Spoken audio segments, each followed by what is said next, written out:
Strange. Well, should we? Yeah, let's start it.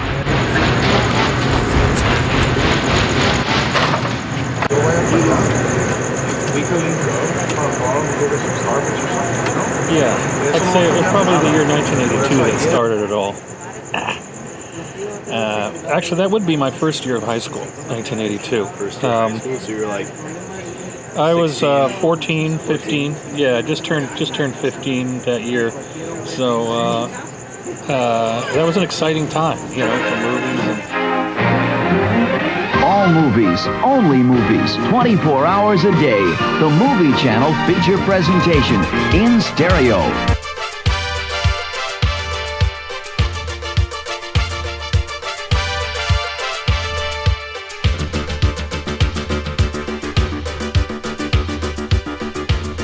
Say that the influence in the early years came from big mainstream movies, American mainstream films, and then that changed later. In later years, I got more into foreign films and cult films and art films and things like that. But no, in the early years, you know, growing up in California, I mean, late 70s, early, you know, it was all mainstream. You know, it was all the whole wave of sci-fi, fantasy, horror that was going on through that period. Very exciting time for movies, for creativity. So right off the bat, Evil Millennium, your first film that I could find on IMDb. Which would you say that that's kind of like your first film? Like, yeah.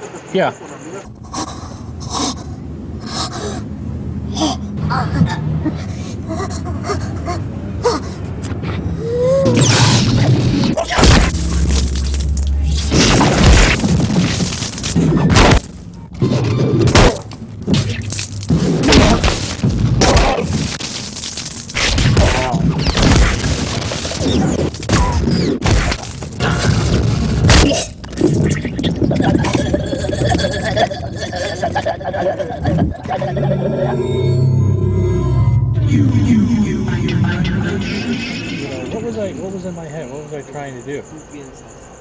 I know I like George Miller, you know, Mad Max films a lot, so there was some of that, and in Dawn of a New Millennium, I wanted to, you know, trying to do like a Mad Max film with Blade Runner, a lot of Blade Runner elements in it, you know, like Ridley Scott, that aesthetic that he had. You know, as far as like the frenetic pacing and or however you would describe it, I don't know.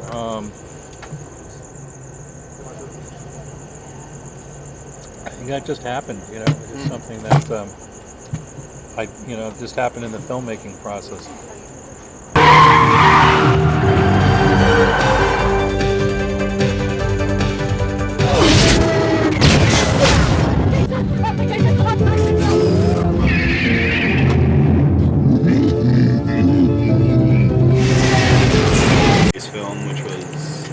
Yeah, there were different ideas mashed together. The chase film, the horror film with the two demons. I remember that was a separate movie altogether. In fact, I never even planned on putting them, you know, combining them. I was still continuing to make short films. And a friend of mine suggested that I put the two films together.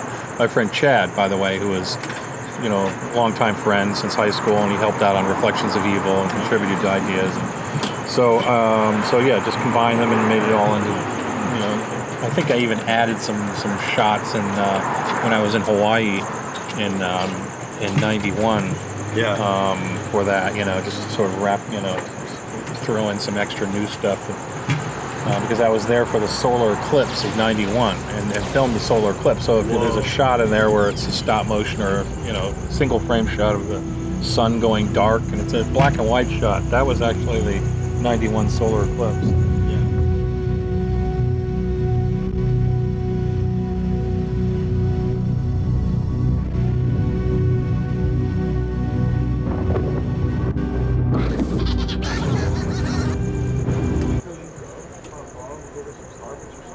At what point do you decide to make your first feature, Apple?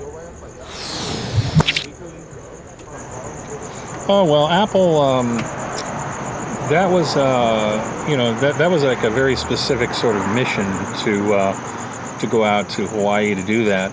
I'd been wanting to make a fantasy film for a while, and I don't know why. The genre had been out of circulation. I mean, it had dropped off the face of the earth for a while in the 80s. After that wave in the early to mid 80s, the early 80s in particular, of sword and sorcery fantasy, it was like by the late 80s, you had a few things here and there, Willow, but it was gone. And it wasn't until sometime in the 90s when it came back with silly, this sort of revival, the silly revival, like the Hercules TV show and Xena and that stupid, and then the Lord of the Rings films, which I didn't like. It was that was kind of like the new era of fantasy, and then Game of Thrones and all this fantasy I don't like. I like the organic 80s fantasy.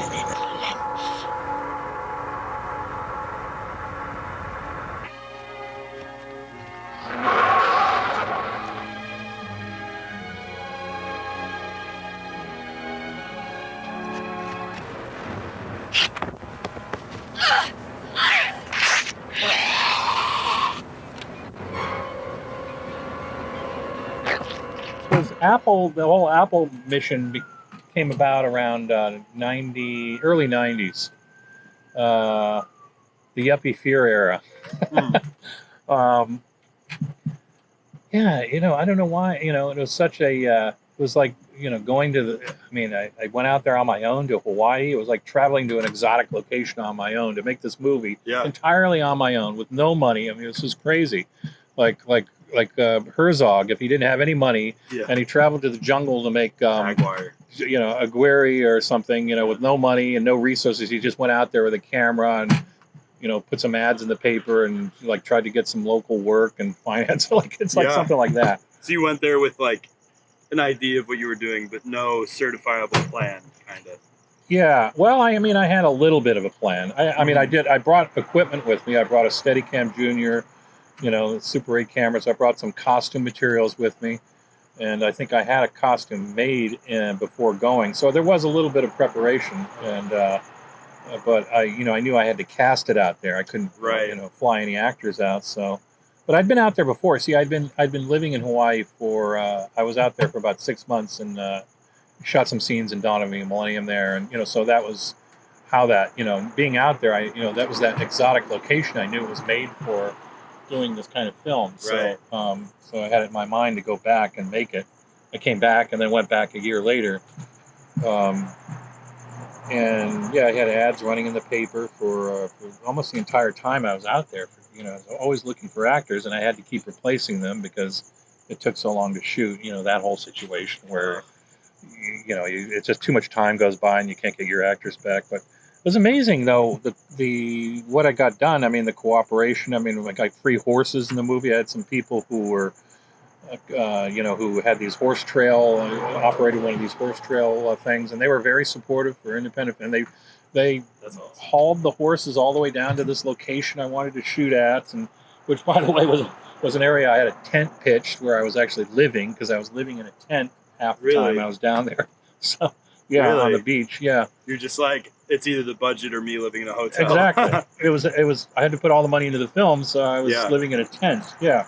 But I discovered that after being there, that you could do that. It was a very easy place to live, you could be homeless and no one would ever know it. There were a lot of people doing that because the climate is always perfect. You've got, at that time, even though there were some occasional, they were in the process of selling the property to some Japanese people. But at that time, they didn't bother anyone. You could set up a tent and you could live there, and then you had showers down there on the beach, and you have the water too, just out there. Yeah, exactly. Go out swimming, and I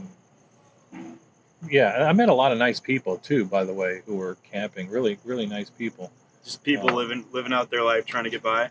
Well, all different types of situations. Some people were some people were young people were just traveling. I met this European guy who was just one of these kind of guys who just travels all over the place in his backpack, and really cool guy, from Sweden or something like that.